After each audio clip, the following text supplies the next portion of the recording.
First thing you want to do is make sure you have all the tools required for assembling this bike. 14mm combination or open end, 15mm open, number 2 Phillips, a Y wrench with 4, 5, and 6 Allen keys on it. Additionally, you might want a pair of side cutters or a pair of needle nose with the side cutters. Cable cutters would also be helpful.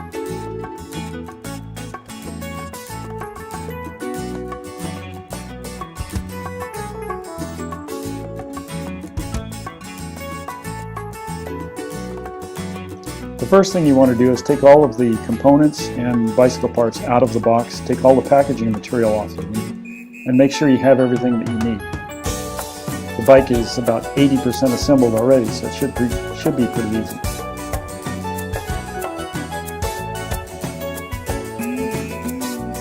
In the bottom of the box there's a components package which includes a seat post, pedals, reflectors, owner's manual, and the disc for the front disc brake. There's also a package that contains the seat. If you forget to take these packages out at the bottom of the box and throw them away, you're going to have a hard time building the bike. Installing the A-hanger bars is very easy. First you've got to make sure all the cables are straight and not tangled up with anything. Make sure there's a nice smooth flow from the brake lever or the gear lever to the derailleur or the brakes. Once you figure that out, then you're going to want to take the 4 bolts. There we go. Finally got it. Figured it out. Then after that, you're going to want to take the 4 bolts out of the stem, the front plate on the stem, so you can actually install the bars. This is a 5mm Allen bolt. There's 4 of them. Each one of the bolts has a little washer on it. Make sure you save those washers, so don't lose those washers. Take the bars again. You're going to set the knurled portion of the bar. Get them damn wires straightened out again. The knurled portion of the bar goes between the front clamp and the stem. Put the bolts in. Finger tight. Just thread them in a couple of threads each for now. Just make sure that the washer is still on the bolts.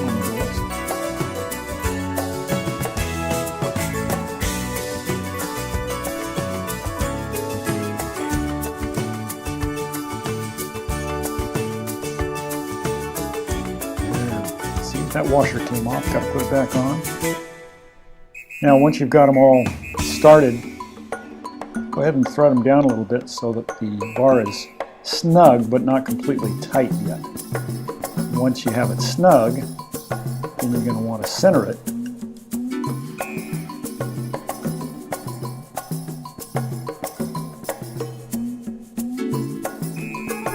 And you'll know that it's centered by the stem covering up the actual knurls on the bar. There's knurling on the bar there, and the stem should completely cover that knurling.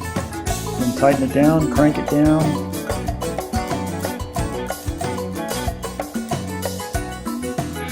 Good and tight.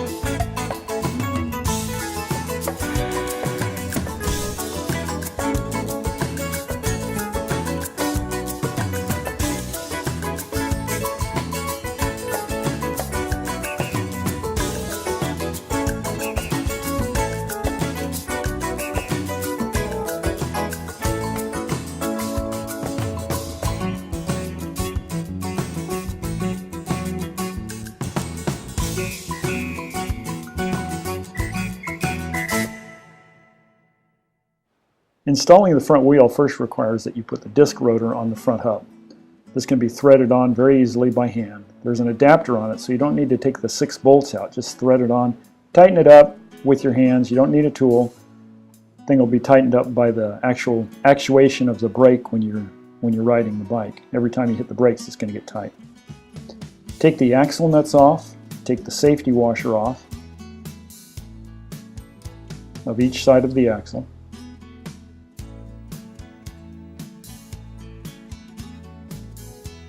And then slip the front wheel into the forks. First you're going to want to make sure that the disc clears the disc brake pads in the caliper. Once you've got those started, then you can slide the axle into the axle dropouts. Once it's in there straight, go ahead and put the safety washer, that's the washer with the little hook on it, put the safety washer on so that the hook is inserted into the little hole above the axle, and then thread the axle nuts on. That safety washer is there so that if the axle nuts should become loose, the wheel won't just fall out. That hook will hold the wheel in. You see the safety washer is installed correctly.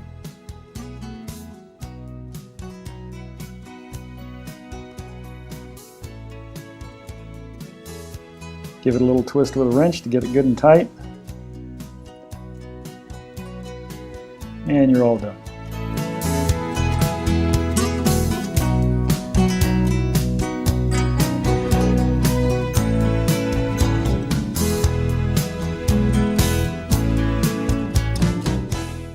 Installing the seat and seat post is pretty easy. The seat clamp on the seat has a nut on each side. Just loosen them up a little bit. Twist the clamp around so that the little tab, that thing right there, is pointed up, just like that. Put the seat post in. That tab keeps the seat post from slipping too far into the seat. You're going to want to snug up the seat post a little bit. You're not going to tighten it completely now, but you do want to have it snug,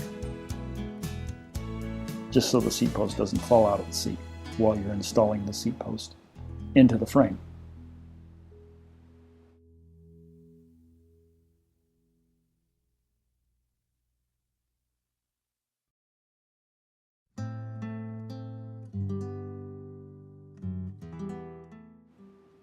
Now when you insert the seat post into the frame, you're going to want to tighten the quick release that's down on the frame. The seat post quick release, that thing right there. And the best way to tighten that thing is so that there should be enough tension on that when you clamp it down, it actually leaves a mark on your hand. So you got that seat post tight. Now you're going to finish snugging up the seat clamp underneath the seat. You're going to get it tight enough that it holds the seat in position, but it's not completely tight yet. Once you've got it tight enough to hold itself in position, then you can turn around to the side, look at it, and make sure the top of the seat is level with the ground. Once it's properly adjusted for angle, then you just tighten it all the way up. Now when you tighten it up, make sure that you tighten both sides. Don't over tighten one nut and forget to tighten the other nut, because then you'll have one nut that doesn't catch enough threads and one nut that has too many threads, and there's a chance that it could fail.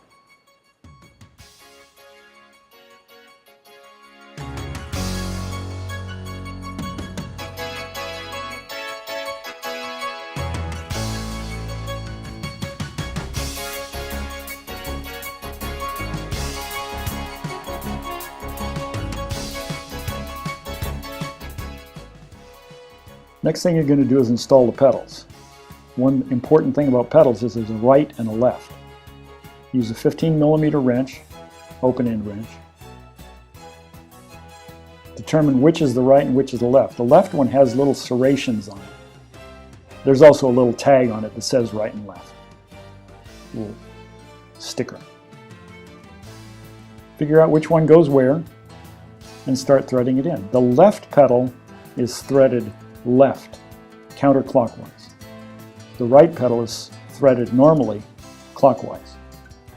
So just try and get it started by hand. Keep trying. What's wrong here? Ah, wrong pedal.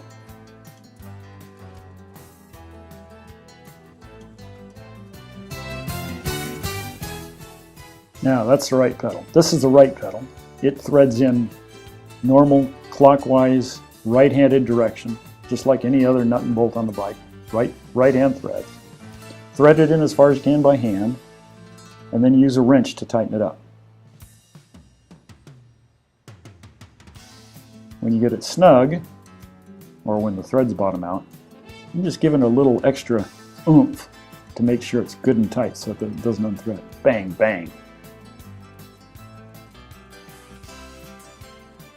The other side is the same thing, it's just reversed. The threads go in the opposite direction, left hand. That's left hand. Get it finger tight just like the other side. Get the wrench on it. Tighten it up and give it a couple of bangs and it's good to go.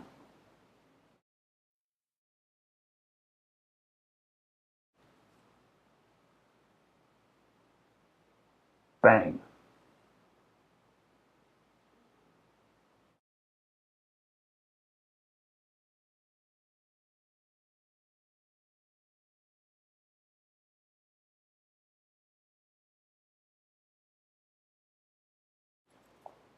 Installing and adjusting the front brake is pretty simple. First, you need to get the brake lever, adjusting barrel, and housing all lined up. There's a little slot in front of the adjusting barrel that goes through the lock ring, the barrel, and the housing, the brake lever housing.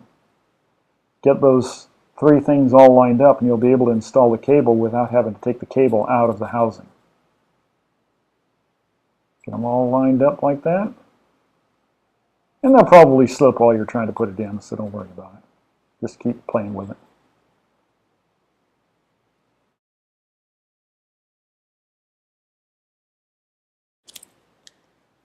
And then once the adjusting barrel and lock ring are aligned with the slot in the brake housing, it's pretty easy to get the cable in. First, unwind the cable. It's kind of coiled up and stuck down on the forks. Make sure the cable is not wrapped around anything or messed up in such a way that would make the cable not work properly. Put the barrel into the anchor end on the lever and then pull the cable through the slots that you just lined up. This can sometimes be difficult because they adjust the cable too tight at the factory. You might have to take a little bit of tension off of the cable by loosening the anchor bolt down on the brake caliper by the hub. Once you get it done, slip it in. Now you'll be able to tell if you've got it in there right because the brake lever will move easily. If it doesn't move easily, pull it out and do it again. Line it all up, put it in there. When it's properly installed, the brake lever is going to squeeze without any resistance. Like that.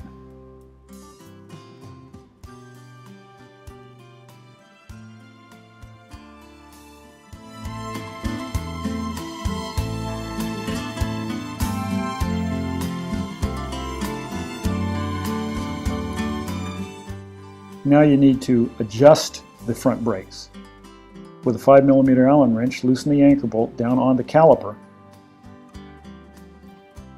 By pulling tension on the cable and moving the anchor arm up on the cable so that it holds that tension, then just tighten it up. There should be a small amount of free play in the lever before you can actually feel it compress the brake discs against the disc. But the lever should never bottom out completely. With the front disc brake adjusted properly, now you're going to want to trim the cable and put the little end cap on the cable so that the cable doesn't fray and it's not sharp and pokey anything. This little end is included in the box. Be careful not to throw it away. It's very small. Just compress it with a pair of pliers and you're set.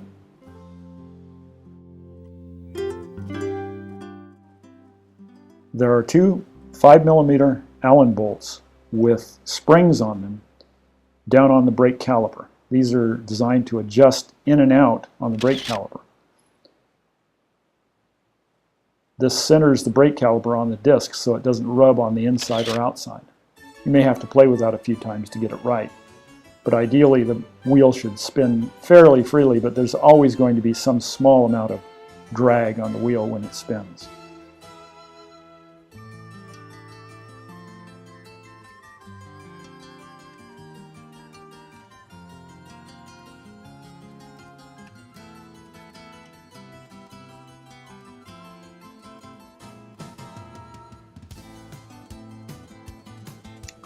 The last thing you're going to do is the reflectors.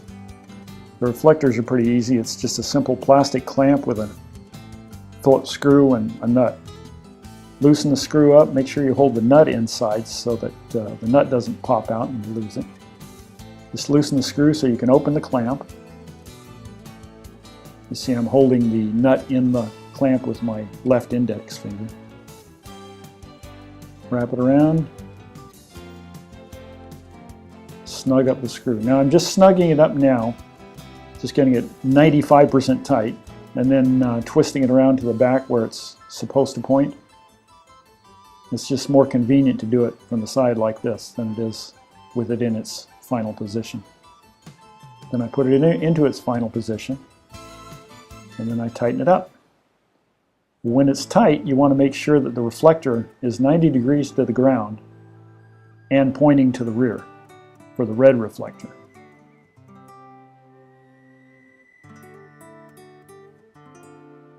On the front reflector, the white one, it's the same type of clamp, but it's going to go around the handlebars this time instead of around a seat post. So the clamp is facing up and down instead of side to side. Again, take the screw out, hold the nut in with your other finger, clamp it around the bars, tighten the screw up,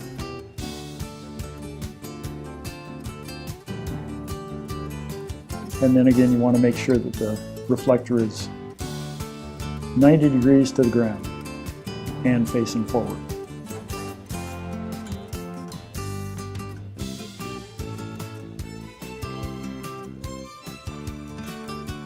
And you're just about there. Congratulations, there's your bike. Now go for a bike ride. Enjoy it.